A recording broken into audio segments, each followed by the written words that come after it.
Prossimo in antenna velocemente perché siamo in ritardo.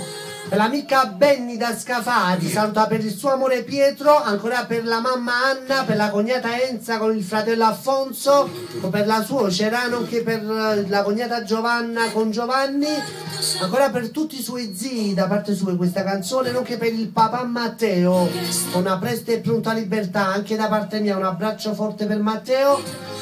Ciao papà canta Rossella Feltri con Franco Morino. Ciao Benedetta e buona sintonia. Pronto? Pronto?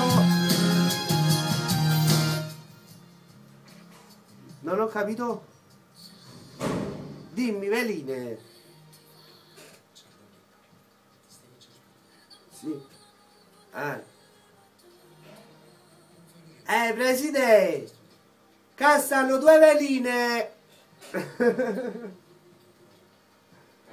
Qua stanno due veline che hanno chiamato di Torre Annunziata. A me hanno detto, voi avete fatto l'annuncio sin da radio. Come vi chiamate? Ha detto il presidente. Ha detto non si dicono i nomi. E io no. Ha detto per ora basta le due veline. Poi hai casomai man mano hai loro ti fanno sapere. Babbo, da qua i veline. Perché gliel'ho ho spiegato, ho fatto l'annuncio in radio, mi piace. Allora ci sta la bionda e l'amore, a te tutte e due danno buone. Hai tu tutte e tre,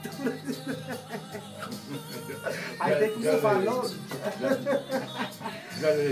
Vabbè, adesso comunque mo glielo riferisco al presidente, come ti chiami presidente? Ma quale nome ti dico? Pasquale. Devi dire la verità adesso. Come mi chiamo che cazzo? Non so come mi chiamo. Allora il presidente non si chiama Pasquale, si chiama Antonio.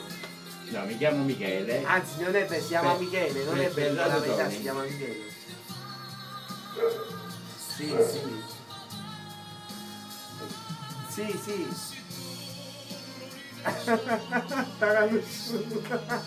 Hai tu mai proprietario della radio? Ma che è? Non so, hai tu non lo so.